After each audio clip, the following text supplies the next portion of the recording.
안녕하세요. 승리한산 가족 여러분, 오늘은 누가복음 19장 29절로 48절까지의 말씀입니다.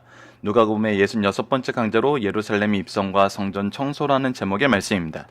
승리한산은 말씀 중심 예배 중심의 성경 전문 교사를 양성하기 위해서 만들어진 성경 공부 교재입니다.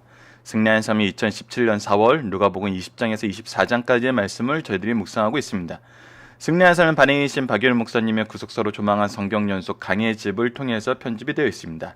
2017년 3월 나움 하박국 합본이 나왔습니다. 저희들 어제 업로드되는 주일날 업로드되는 위크스터디를 통해서 전체 내용과 이번에 새롭게 이제 예수님의 예루살렘 활동에 관한 내용을 저희들 함께 살펴보고 있습니다. 이 내용 안에서 이번 주에 우리가 무엇을 가지고 묵상하냐면, 예수님께서 마지막까지 집중하신 사역은 무엇입니까? 우리가 마지막까지 집중해야 할 사역은 무엇입니까? 라는 제목으로 우리가 이번 주 말씀을 묵상하기로 했습니다. 자, 오늘 말씀을 통해서 예수님이 집중하신 사역, 우리가 집중할 사역을 하나씩 보도록 하겠습니다. 예수님이 집중하신 사역의 내용과 방법은 굉장히 성경 안에서 증언하는 것들이 많습니다. 증언하는 것이 많을 수밖에 없는 이유가 먼저 우리에게 오늘 말씀에서 소개되고 있습니다. 자, 본문을 보도록 하겠습니다. 누가복음 19장 29절로 48절. 감람원이라 불리는 산 쪽에 있는 벳바게와 베다니에 가까이 가셨을 때 제자 중 둘을 보내시며 이르시되 너희는 맞은편 마을로 가라. 그리로 들어가면 아직 아무도 타지 않은 나귀 새끼가 매여 있는 것을 보리니 풀어 끌고 오라. 자, 이 부분에서 이 예수님께서 마지막 사역을 하실 때 두 가지 면을 우리에게 분명히 보여주는데, 첫 번째 면이 신적인 부분이고 두 번째 부분이 인간적인 부분입니다. 자, 이거를 통해서 예수님께서 구속사를 이루시는데 누구로 이루시는지를 분명히 보여주냐면, 하나님의 아들이신 이 땅에 육신의 몸을 입고 오신 임마누엘의 하나님으로, 그래서 참 신인과 동시에 참 사람인 이 예수님이 지금 십자가 사역을 지고 가는 것을 분명히 보여줍니다. 그래서 이것을 통해서 우리는 무엇을 볼 수 있냐면, 인간들이, 예수님을 바라보는 인간들이, 특히 예수님의 모든 구속사를 보고 지금 현대에 있는 사람들이 예수님을 바라볼 때 어떤 한 인간적인 의미로만 축소해서 살펴보는 것을 막으시고, 또 이 땅에 오신 예수 그리스도의 대속의 사역을 인정하지 않은 어떤 다른 신적인 존재로서 보고자 하는 것까지도 다 지금 막고 계세요. 무엇을 통해서 막고 계시냐면 말씀을 통해서 막고 계시는데, 그 말씀을 통해서 막고 계시는 내용을 우리가 두 가지 측면에서 살펴볼 수 있어요. 첫 번째는 신적인 부분입니다. 신적인 부분에서 어떤 부분을 우리에게 보여주시냐면, 지금 제자들과 한시도 떨어져 있는 적이 없어요. 제자들과 함께하고 계셨어요. 그리고 다른 데를 돌아다니지도 않으셨어요. 그런데 제자들에게 뭐라고 이르시냐면, 아무도 타지 않은 나귀 새끼가 매여 있는 것을 너희가 볼 거다. 이것은 다락방 6월절 마지막 처의 만찬을 준비하실 때도 분명히 드러내는 부분이죠. 그것을 알고 계시는 거예요. 바로 이 알고 계시는 것이 신적인 능력이에요. 만일 누가 너희에게 어찌하여 푸느냐 묻고도 말하지를 주가 쓰시겠다 하시매. 그래서 하나님의 일하시는 방법, 하나님의 일하시는 그 역사함의 모습을 우리에게 보여주고 있어요. 그랬더니 어떻게 됐어요? 보내심을 받은 자들이 가서 그 말씀대로 만난지라. 나귀 새끼를 풀 때에 그 임자가 이르되 어찌하여 나귀 새끼를 푸느냐. 대답하되 주께서 쓰시겠다 하고 그것을 예수께 끌고 와서 어떻게 됐어요? 예수님이 말씀하신 대로 됐어요.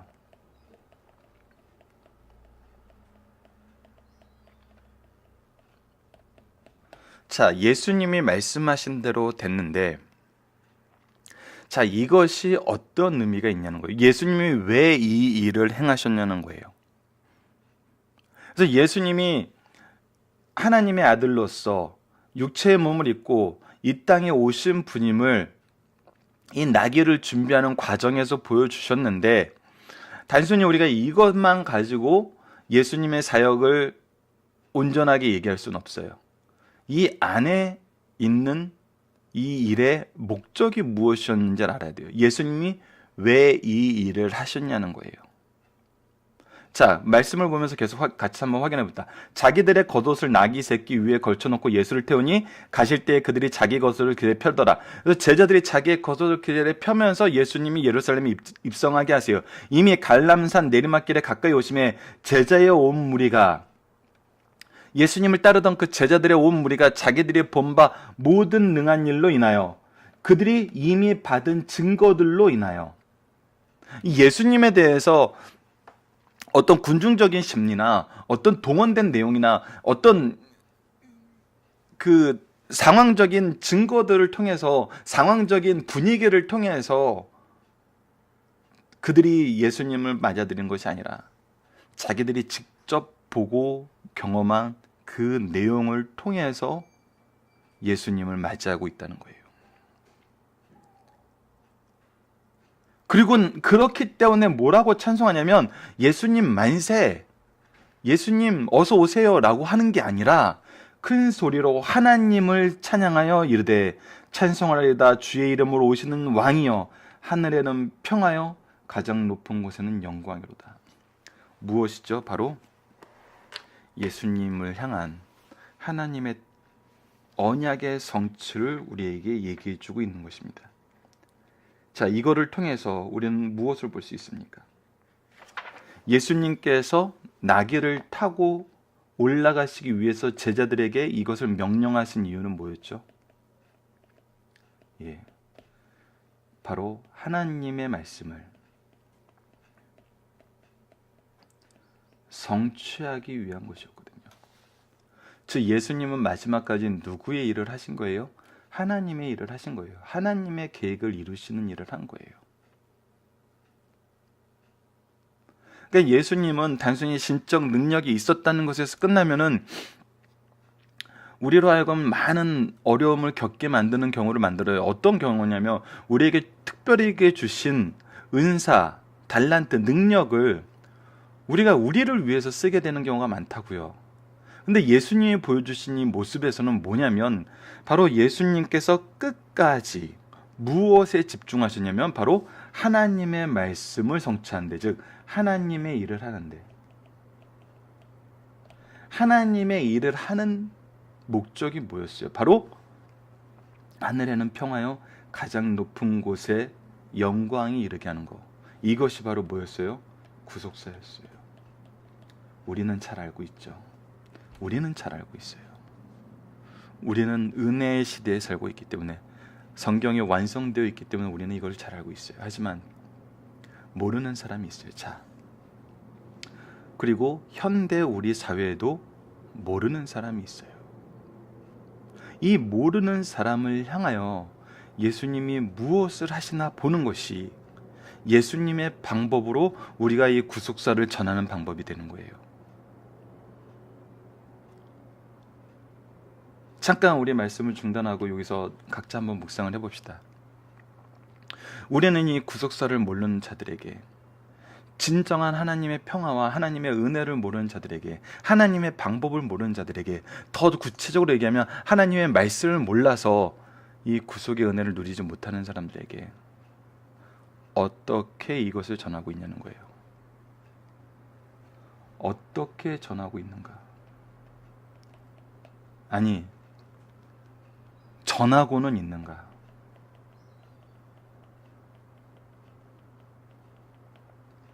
전한다는 것은 항상 움직임을 포함하고 있습니다. 예수님이 어떻게 하셨어요? 먼저 찾아가셨어요. 우리가 누가복음 전반부에서 1, 2월달 말씀에서 살펴봤던 건 뭐예요? 예수 그리스도에 대해서 증언하는 그 증언이 처음에는 어떻게 됐어요? 찾아가서 외치는 것으로 시작했어요. 항상 예수님은 먼저 찾아갔었어요. 그 다음에 어떻게 했어요? 찾아오는 모든 사람들을 수용하셨어요. 지금도 어떻게 돼요? 왜 우리가 누가복음을 지역에서의 지역과 지역에서의 이동과 움직임으로 보고 있어요? 바로 전하기 위해서 움직이시는 예수님의 모습, 그 움직이심 하나하나가 누구의 계획에 의한 거, 누구의 말씀을 성취하게 하신 거? 바로 하나님의 말씀, 하나님의 계획을 이루기 위해 하신 거였음을 우리가 보고 있습니다. 그러니까 우리는 하나님의 일에 집중하면은 예수님처럼 일할 수밖에 없어요. 예수님이 닦아놓은 미리 그 길을 따라서 움직이는 것과 같아요. 우리가 모래사장에서 어떤 길을 쭉 만들어 놓고 트랙을 만들어 놓고 구슬 같은 걸 굴리면은 그 구슬이 그 트랙을 따라서 가는 것처럼 트랙을 벗어나면 굴러가지 못하죠. 모래밭이기 때문에. 그러한 것처럼 우리는 하나님의 뜻과 일치하면 우리는 예수님과 똑같이 갈 수밖에 없어요. 근데 우리가 그렇지 못하다는 거, 그렇지 않고 있다는 거, 이 부분에서 우리는 다시 한번 말씀을 기준으로 우리의 삶을 되돌아봐야 될 지점이 나오는 것입니다. 여기까지 생각을 하고 예수님은 이제 무엇에 집중하셨나 봅시다. 무리 중 어떤 바리새인들이 말하되 선생이여 당신의 제자들 책망하소서거늘 대답하여 이르시되 내가 너희에게 말하노니 만일 이 사람이 충복하면 돌들이 소리를 질리라 하시니 무엇이에요? 하나님의 뜻을 막는 거에는 어떤 것을 동의하지 않으세요. 하나님의 뜻은 인간이 막는다고 해서 막아지지도 않고 인간이 막는다고 하면 하나님이 다른 방법으로 드러내신다는 거예요. 그러니까 하나님의 뜻을 아는 것이 중요해요. 하나님의 뜻을 모르기 때문에 예수님께 요구하는 자들이 엉뚱한 걸 요구하는 자들이 생기는 거거든요. 하지만 예수님은 하나님의 뜻의 성취를 얘기하고 계세요. 그러면서 하나님의 뜻의 성취를 선언한 다음에 구속사의 메시아로 오시면서 먼저 하신 건 하나님의 뜻의 성취였고 두 번째 하신 것은 뭐였냐면 우리에게 참 안타까운 건데 가까이 오서 성을 보시며 오시며 이르시되 너도 오늘 평화에 관한 일을 알았으면 좋았을 뻔하였거니와. 지금 구속사의 은혜에 대해서 알았으면 좋을 뻔했을 것이나 지금 내 눈에는 숨겨졌도다. 네가 지금 그것을 모르는구나. 나를 잃을지라 내 원수의 토돈을 쌓고 너를 둘러 사면에 가두고 또 너와 및 그 가운데 있는 내 자식들을 땅에 메어치며 돌 하나도 돌 위에 남기지 아니하니 이는 내가 보살핌을 받는 날을 알지 못함을 인하며 하시느니라. 하나님의 뜻이 없을 때는 심판의 내용이 나오게 되는데 이 심판의 내용이 어떻게 선포되냐면 어떻게 야 이 나쁜 놈들아 너희들이 이제 곧 죽을 것을 알지 못하고 너희들에게 심판이 임할 것을 알지 못하느냐 어서 너희들이 이 심판 안에서 벗어나도록 나를 따르라 이렇게 얘기하지 않으셨다는 거예요. 이 심판의 선포에는 무엇이 있냐면 애통함이 있었던 것입니다. 심판을 선언하는 예수님의 모습에 이 애통함을 우리가 볼 수 있어야 된다는 겁니다. 이 애통함이 회개를 불러온다는 겁니다.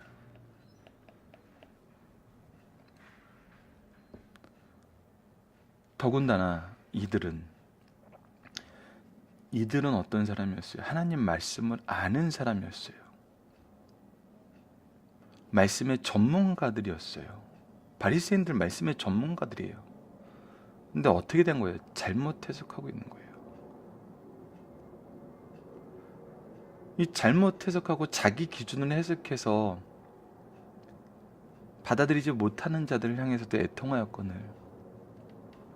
그리고 예수님이 이제 예루살렘에 오시기 전에 보여주셨던 모습이 무엇이에요? 끊임없이 말씀으로 가르쳐 주는 거예요. 끊임없이 하나님의 말씀을 증명하시는 거였어요. 끊임없이 하나님의 말씀을 통해서 예수님의 그리스도 되심을 보여주셨어요. 근데 우리는 지금 심판을 어떻게 선언합니까? 말씀도 가르치지 않아요. 애통함도 없어요. 근데 내가 마냥 재판관이 된 것처럼 얘기를 하거든요. 우리가 히브리서를 통해서 살펴보고 우리가 누가복음을 통해서 확인하는 예수님의 모습은 뭐예요? 바로 제사장 정시당이잖아요. 제사장의 모습으로 우리와 함께하여 주신 예수님, 우리의 죄를 대속하시기 위해서 하나님께 우리의 죄를 신원하시는 예수님, 우리를 위해서 제물이 되셔서 우리의 죄값을 모두 치르신 예수님, 이 제사장의 눈물의 기도, 눈물의 가르침을 우리가 4월달 한 달 내내 확인할 수 있습니다. 그리고 나서 무엇을 하십니까? 그리고 나서 회복시켜야 되는 것이 무엇이에요? 바로 예배입니다. 성전에 들어가사 장사하는 자들을 내쫓으시며 그들에게 이르시되 기록된 바 내 집은 기도하는 집이 되리라 하였거늘 너희가 강도의 소굴을 만들었도다 하시니. 여러분들, 이 말씀은 현대 많은 신학자들이 연구하기를 정말 사모하면서 깊이 보는 말씀입니다. 우리 교회는, 현대 교회는 어떤 교회가 되고 있는 것인가? 과연 기도하는 집인가? 강도의 소굴인가? 사실 이 모습들이 혼재되어 있어서 우리를 혼란스럽게 하죠. 혼재되어 있다는 것은 무엇이에요? 이교와 이단이 교회 안에 혼재되어 있다는 뜻이거든요. 이것을 정리하셨어요. 이것은 무엇으로 정리가 돼요? 무엇으로 정리가 되죠? 47절입니다. 예수님께서 정리하시고 뭐 하셨어요? 예수께서 날마다 성전에서 가르치시니, 날마다 매일매일 예수님의 마지막 사역은 무엇이었어요? 바로 가르치시는 사역이었어요. 하나님 말씀을 드러내는 사역이었어요. 그것을 어디서 하시는 거였어요? 성전에서 하시는 거였어요. 우리가 말세 때 우리의 교회가, 우리의 가정이, 신적 기관이라고 부르는 우리의 교회와 가정이, 우리의 삶의 영역이 무엇으로 가득 차야 되냐면 바로 말씀의 교제로 가득 차야 된다는 것입니다. 이것이 없이는, 이 예수님의 방법이거든요. 이 예수님이 하신 방법이에요.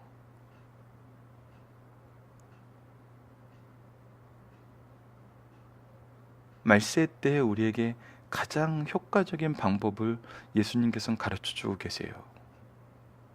근데 우리는 이것을 어떻게 실행하고 있냐는 거예요. 여러분들, 승리한산 표가 영생의 말씀을 누구에게 배워 누구에게 가르칠 것이니요?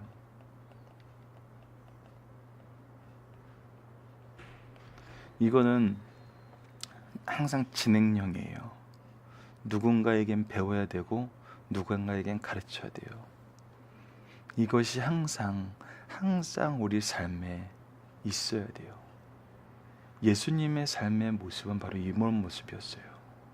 우리들의 삶의 모습도 바로 이러한 모습이 되어야 된다는 거예요. 이것이 예루살렘의 입성을 통해서 예수님이 보여주신 모습이에요. 다시 한번 봅시다. 예수 그리스도가 어떤 분이시며 무슨 사역을 하는지 전반부에서 가르쳐주고 있어요. 그리고 그 사역을 어떻게 사람들에게 적용시켜 주는지 보여주고 계세요.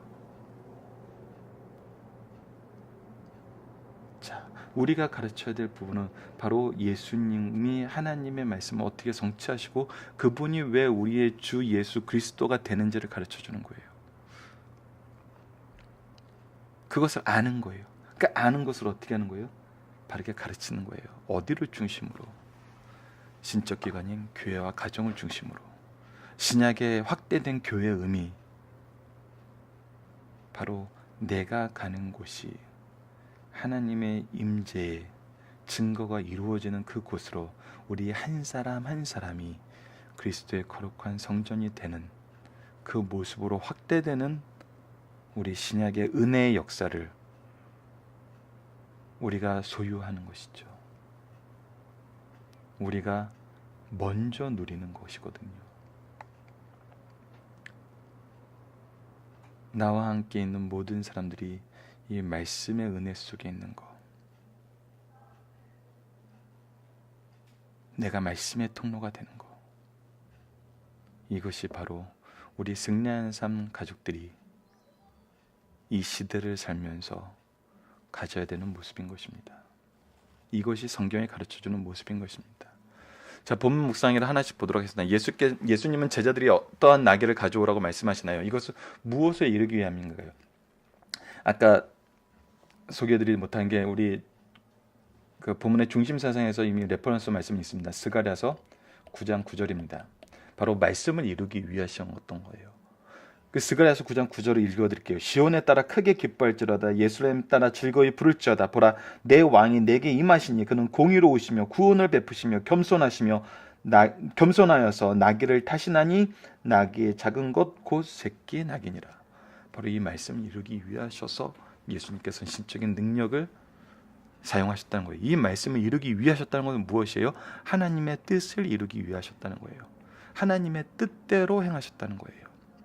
자, 제자들의 온 무리는 무엇을 인하여 하나님을 찬양했나요? 37절, 제자들이 이미 본 바예요. 이미 본 바. 본 바 그 일이 뭐냐면 능한 일이었어요. 즉 하나님의 일이었어요.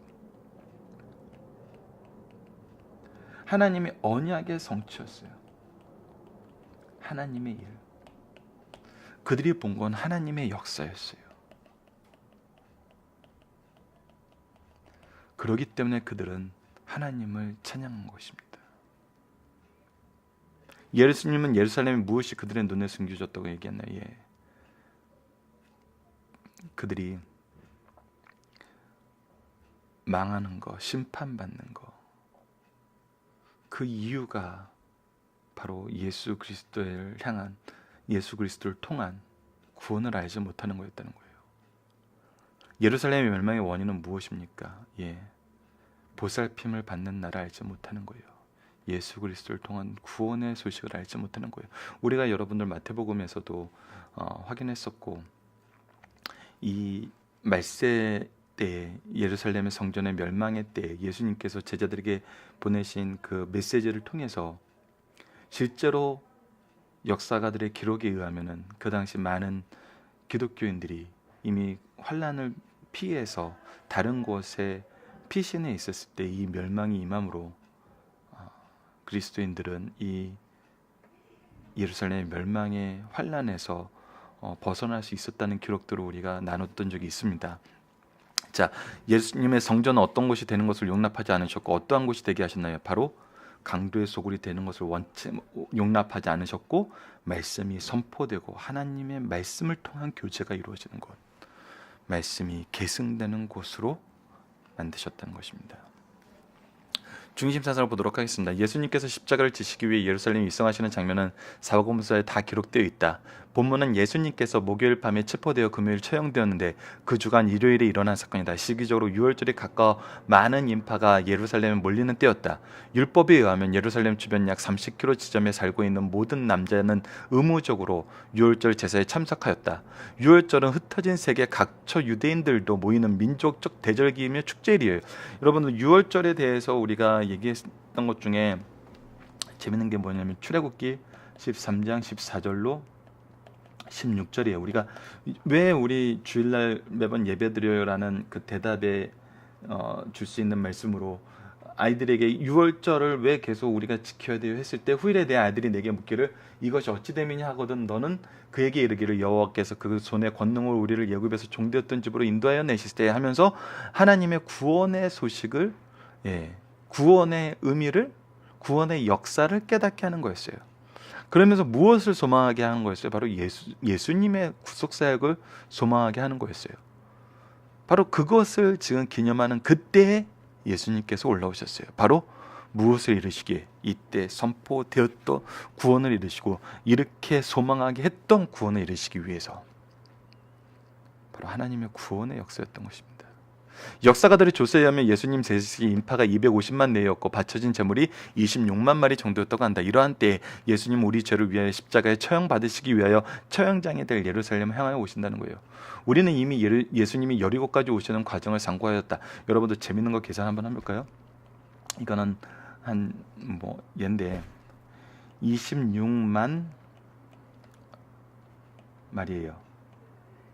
자, 26만 말인데 이 당시 이 성전이 왜 장사하는 곳이었죠? 성전 재물을 성전 안에서 팔고 이방인의 뜰에서 팔고 그리고 이거에 대한 환전을 이루고 하면서 수수료와 물건 팔아서 금액을 남겼는데 이때 역사가들의 기록이 100배 가까운 폭리를 남겼대요. 100배가 넘는다는 얘기도 있어요. 자, 그러면 이 사람들이 26만 명의 100배예요. 예, 계산도 안 되네요. 일십, 백, 천만, 십만, 백만, 천만, 억, 예, 2억 6천만 명 정도가 이게 뭡니까 정말. 이거 뭐 소 한 마리당 400만 원이라고 생각하고 뭐 양도 있고 비둘기도 있으니까 평균적으로 우리가 200만 원이라고 생각을 하면 이게 또 곱하기 200 해야 되거든요. 2억 6천만인데 260억. 고대사의 현대 가치로 260억. 예, 이것을 무엇으로 했다가 폭리로 취하고 있었다고요. 어마어마한 장사를 하고 있는 거죠. 예, 뭐 이건 곁다리로 이렇게 타락한 여러분들 더 이제 자, 예수님이 하셨던 일 이렇게 따지는 거 저는 경영학을 공부해서 참 이게 얼마나 더 불손하고 더 어리석은 방법인가는 알지만 예, 그냥 얘기를 해봅시다. 여러분들 예, 200만 원이니까 200이 아니죠. 지금 예, 200만 원입니다. 보통 소 한 마리 200만 원 이때 제사에 치르는 게 뭐 400만 원 정도 하는데 평균으로 막 200만 원, 뭐 100만 원이라고 해도 돼요. 100만 원이면 여러분 100이 아니라 100만 원이에요. 공이 8개예요. 그러면 2억 6천만 원에 공이 예, 6개가 더 붙는 거예요. 상상이 되시나요? 어마어마한 폭리를 취하는 거예요. 전 세계 자기 동포들을 향해서. 이건 세리보다 더 나쁜 짓이에요.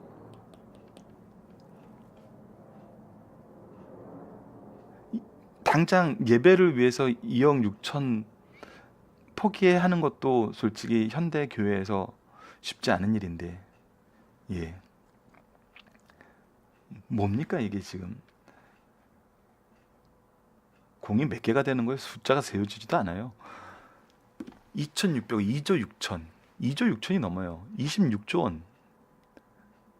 26조 원을 예배를 위해서 포기하라 그랬을 때 여러분들은 어떻게 하시겠어요? 예수님을 어떻게 볼까요?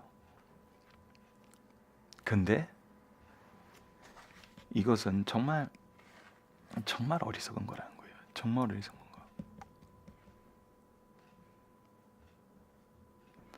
우리 이 부분을 좀 더 심각하고 얼마나 무겁게 받아들여야 되는지, 예수님이 이 일을 하는 것이 어떤 일이셨는지.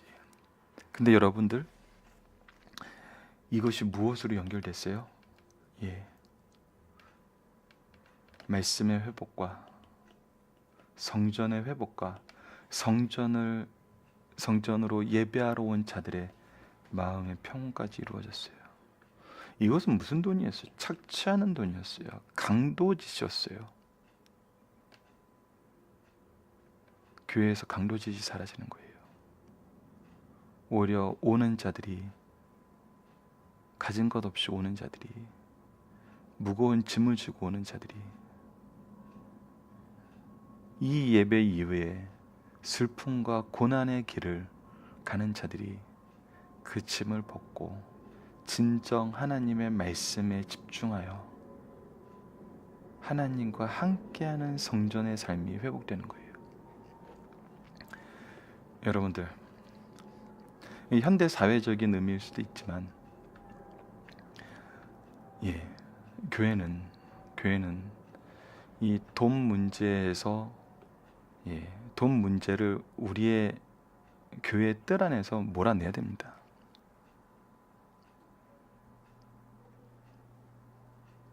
이 굉장히 지혜로운 방법으로 해야 돼요. 하나님의 방법으로 해야 돼요. 물질은 중요한 게 아니거든요. 영혼이 중요한 거거든요. 여러분, 현대 사회에서 예전에는 정말 이 말씀을 전하는 것도 정말 많은 돈과 많은 재화가 필요했어요.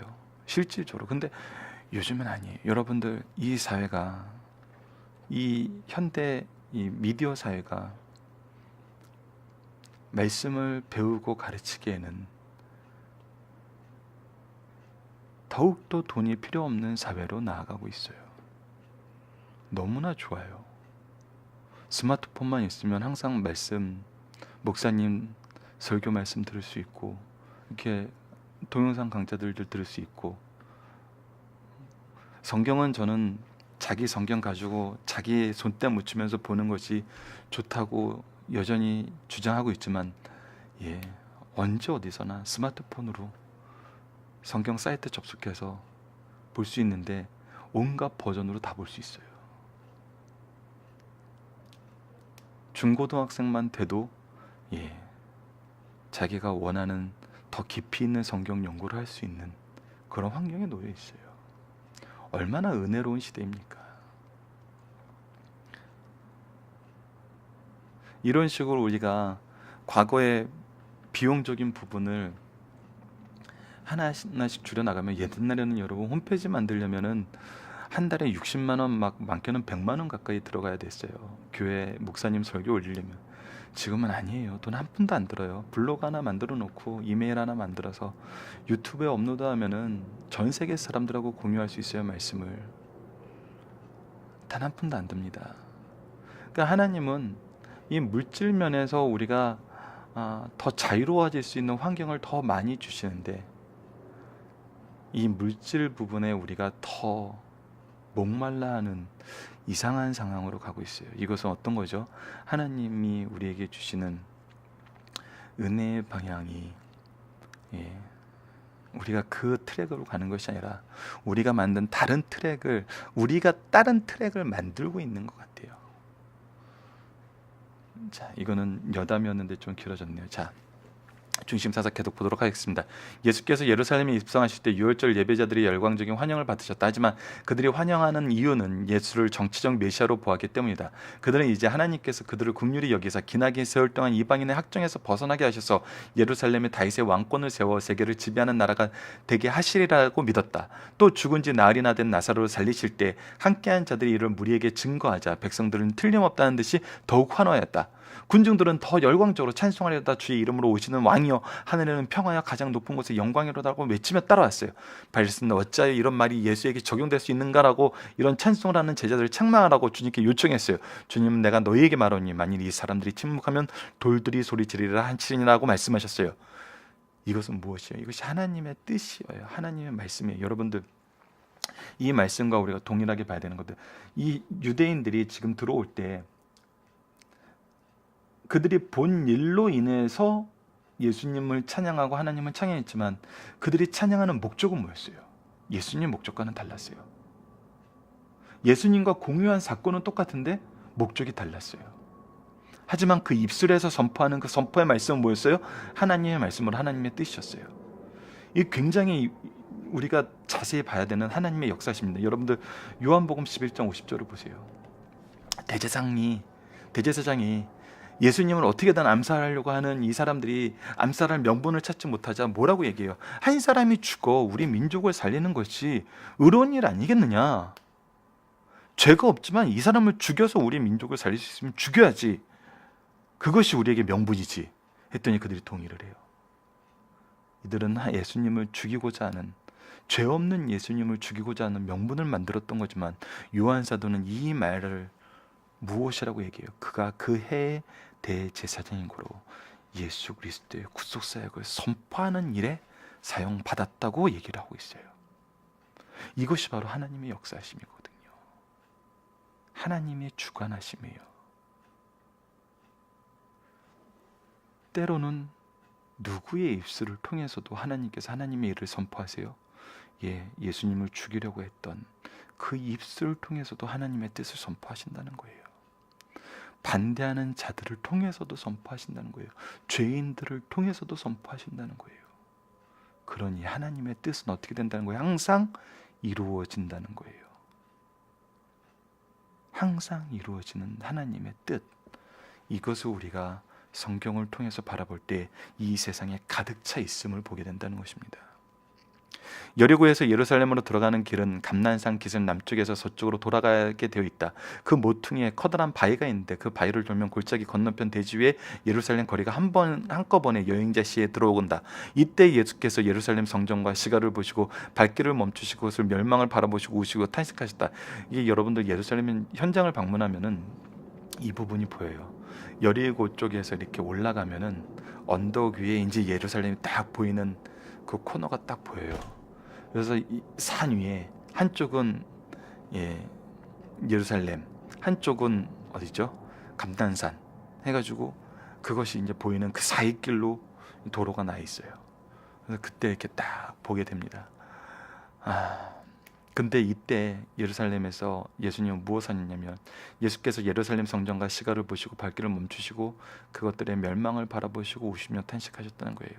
예수께서 예루살렘에 이르러 성전에 들어가서 모든 것을 둘러보시고 때가 이미 저물매 12제자를 데리고 베다니로 나가시니라. 이튿날 그들이 베다니에 나왔을 때 길가에 열매 없는 무화과 나무를 저주하신 후 성전에 이르러 성전에서 장사하는 불결한 행위를 청결하시죠. 여러분들, 이 부분은 오늘은 단번에 기록되어 있지만 우리가 고난주간에 다음 주죠.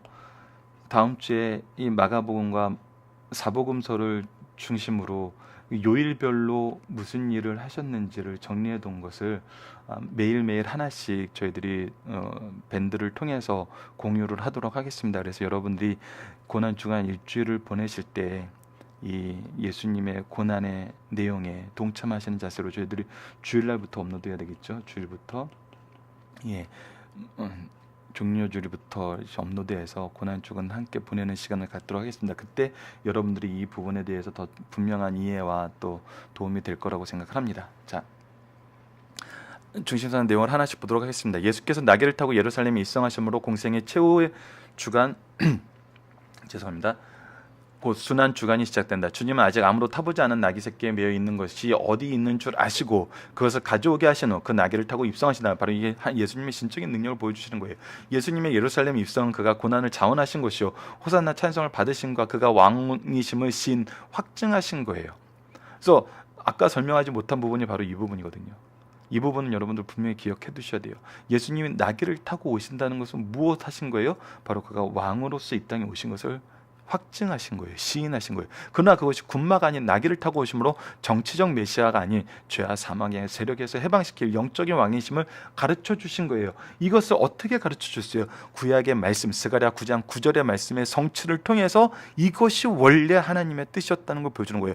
예수님이 그 뜻을 만드신 게 아니에요. 이미 구약에 예언된 하나님의 뜻이었다는 거예요. 자, 2번입니다. 예수께서 나귀를 타고 예루살렘에 입성하시면 왕권의 본질을 가르쳐 주신 것이다. 나귀는 평화의 상징하는 짐승이다.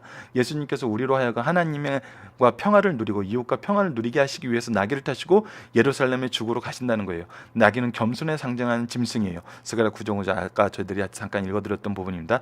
예수님은 구유에 탄생하셨고 제자들의 발을 씻기시고 겸손의 상징인 나귀를 타고 대속의 죽음을 향하여 예루살렘으로 가고 계세요. 여러분들, 기독교의 최고의 가치는 사랑이에요. 근데 이 사랑을 보여주는 모습은 겸손이에요. 이것은 우리가 다음에 다시 한번 묵상할 기회가 있을 것입니다. 왜 성경은 우리에게 끊임없이 사랑하라고 하면서 이 사랑의 모습을 겸손을 통해서 나타나게 하시는가? 이 부분도 우리가 한번 토요일날 예전에 따로 강좌를 올렸던 거 그런 식으로 저희들 한번 나눠보는 시간을 갖도록 하겠습니다. 예수님은 구약의 예언을 성취하여 죄악과 죽음을 이기시고 인류를 구원하시는 영광의 승리자로 나타나기 위해서 나귀를 타시고 입성하셨음을 보여주는 말씀이에요. 세상에서 가장 효과 없고 쓸데없는 일은 복음에 대한 방해하는 행위예요. 인간들의 정치적 방해든 각종 방해도 하나님께서 함께 하시는 복음의 성장을 막을 수 없어요. 하나님의 뜻은 항상 이루어지기 때문이에요. 이것을 증명하는 것이 바로 예수님의 구속사예요. 여러분은 요한복음 아까 11장 50절을 얘기했지만 12장에서부터 보면은 이 예수님이 입성하시는 모습을 통해서 이 바리새인들 지도자들이 뭐라 그러면, 야, 우리 계획 다 틀렸어. 예수 죽이려는 건 이건 망친 거야. 사람들이 이렇게 따르는데 어떻게 돼? 근데 어떻게 됐어요? 예수님 죽으셨어요. 누구의 뜻이었던 거예요? 하나님의 뜻이었던 거예요. 인간들은 자신들의 계획이 실패했다고 선언하고 있어요. 그러나 이루어졌어요. 하나님의 뜻은 이루어져요. 그러나 인간들의 악한 행위까지도 하나님의 주권적 영역에서 벗어날 수 없어요. 아까 얘기했던 요한복음 11장 50절에 여기 기록되어 있는 바로 이 부분입니다. 예를 들어 한 사람이 죽어 온 백성을 위한다는 가야바의 악한 계획도 결과적으로 예수님의 십자가 사역을 예언한 말씀이 되었다는 거예요. 또 바리새인들이 예수를 죽이기로 결의한 것도 쓸모없어졌다는 거예요. 바로 결의했던 것들이 쓸모없다고 얘기하는 말도 이 부분이 12장 19절 말도 예수님은 죽었지만 복음의 방해는 쓸데없는 예언이 되었다는 거예요. 너무 놀랍거든요. 이와 같은 복음은 이 말씀은 무슨 얘기냐면, 이들은 죽이려고 했지만 죽이지 못할 거라고 생각했어요. 쓸데없는 것이 되어버렸다 그랬어요. 근데 결국은 예수님은 죽으셨어요. 죽으시는 건 누구의 뜻이었어요. 하지만 이 쓸데없는 말은 결국 무엇을 증명한 거예요? 이들의 계획은 쓸데없다는 것을 증명한 거예요. 예수님 이와 같이 복음은 하나님의 정한 섭리에 따라 널리 전파되고 있다는 사실을 다시 확인시켜주는 말씀입니다. 자, 네 번째입니다. 죄인을 향하신 주님의 사랑이 얼마나 큰지 가르쳐주고 있다. 예루살렘 거민들의 잔인함, 진리에 대한 편견, 마음의 교만들을 아시고도 그들을 불쌍히 여기시고 우시며 탄식하셨다. 주께서 성도들만 사랑하시고 죄인들에게는 무자비하시거나 무관심한 것이 아니라 그들의 영혼에도 깊은 관심을 가지고 계셨어요. 그래서 애통하시는 마음이 울렸어요. 이 예루살렘의 멸망을 얘기하신 것은 바로 이 애통하는 마음이었다는 걸 우리가 볼 수 있습니다. 이와 같이 그리스도께서 악한 자들에게도 사랑과 관심을 가지셨다면 그리스도의 제자된 우리들도 그와 같은 마음을 가져야 할 것을 가르쳐주고 있습니다. 다섯 번째입니다. 주님께서 메시아로 입성하신 후 첫 번째 하신 일은 성전을 바로 세우는 일이었어요. 메시아로 당당하게 예루살렘에 입성하신 예수님께서는 즉시 유대 지도자들의 부패상과 형식주의를 정면으로 공격하셨어요. 주님은 죄악을 추워도 용납하지 않으실 것과 엄정한 공의를 시행하시는 면모를 보여주셨어요. 예수님께서는 성전을 정화하심으로 들의 음모가 가속되었지만 우리를 구속하시려는 메시아 사역은 차질 없이 진행되었어요. 하나님의 대속의 섭리는 인간들이 어떠한 방해에도 확실하게 이루어져 간다는 사실을 깨닫게 하신 말씀이면서 동시에 무엇을 가르쳐줍니까? 예수 그리스도의 사역, 우리들의 사역을 가르쳐줍니다. 주님은 거룩한 일들을 모독하는 일을 엄하게 금지했어요. 하나님의 집 오늘 교회 예배당에서 행해지는 상업적인 행위는 옳지 않습니다. 신약의 예배당이 구약의 성전과 동일하진 않지만 이곳은 예배드리는 곳이요, 말씀을 읽고 배우는 곳이고 바로 이 예배와 말씀이 계승되는 곳이에요. 그러므로 교회에 올 때나 예배드릴 때 세상의 이익을 목적으로 오는 것은 하나님을 모독하는 행위란 거예요. 이때 예배는 경건성이 없어지고 세상의 목적으로 오면 경건성은 없어져요. 하나님에 대한 경외심마저 없어져요. 하나님이 존재하지 않아요. 예수 그리스도가 없어요. 그러한 예배는 인간 중심이 되고 형식화되어 버려요.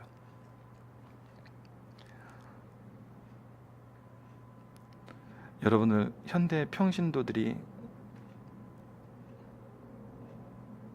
가장 지적하는 것 중에 하나가 예배자의 자기 자랑입니다. 리더들의 자기 자랑.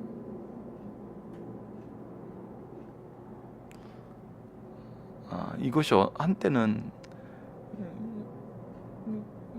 경영하게 피할 부분이 교회에 들어오면서, 너무 많은 경영학적 방법이 교회에 들어오면서 어떻게 보면 필수 요건처럼 돼버렸는데 아니에요. 예수님의 모든 사역도 하나님의 영광이 드러났지, 예수님을 영화롭게 하신 것은 하나님이세요. 인간에 의해서 영광 받지 않으세요.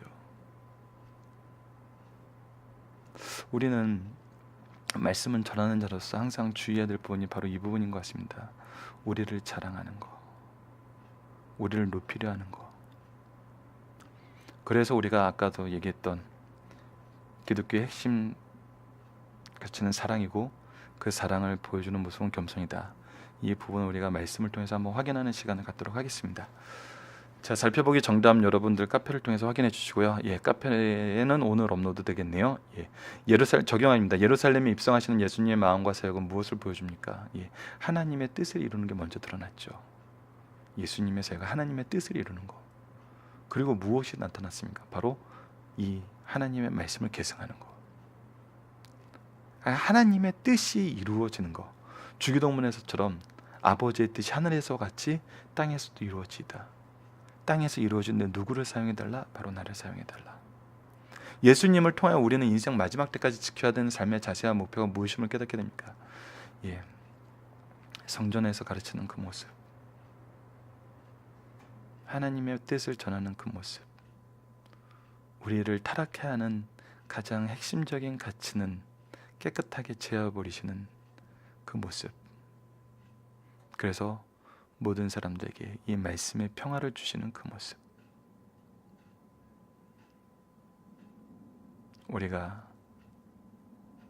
어떤 일이 있어도 잊지 말아야 될 것은 바로 교회와 가정이 말씀이 계승되는 곳이라는 것입니다. 이것이 예수님이 마지막 한 주 첫 번째 모습을 보여준 것입니다. 이것을 지키는, 이것을 통해서 승리하시는 우리 승리한산 가족 여러분들 되길 기도합니다. 말씀을 기초로 기도하기를 통해서 마치겠습니다. 하나님, 마지막 때까지 하나님의 뜻과 계획대로 구속의 역사를 바르게 수행하신 예수님의 모습을 봅니다. 분명한 말씀의 성취 앞에서도 하나님의 일하심을 외면하고 반대하는 모습 속에서도 말씀의 선포를 통해 사랑을 실천하신 예수님을 보게 됩니다. 우리가 말씀을 통해 예수 그리스도를 통한 하나님의 구속사를 바로 보게 하여 주소서. 그리고 이를 전파하는 주의 종들이 되게 하여 주소서. 우리가 기도할 때이고 전해야 될 때임을 깨닫고 세상을 향해 예수 그리스도의 주되심을 선포하게 하여 주소서. 예수님 이름으로 기도드립니다. 아멘.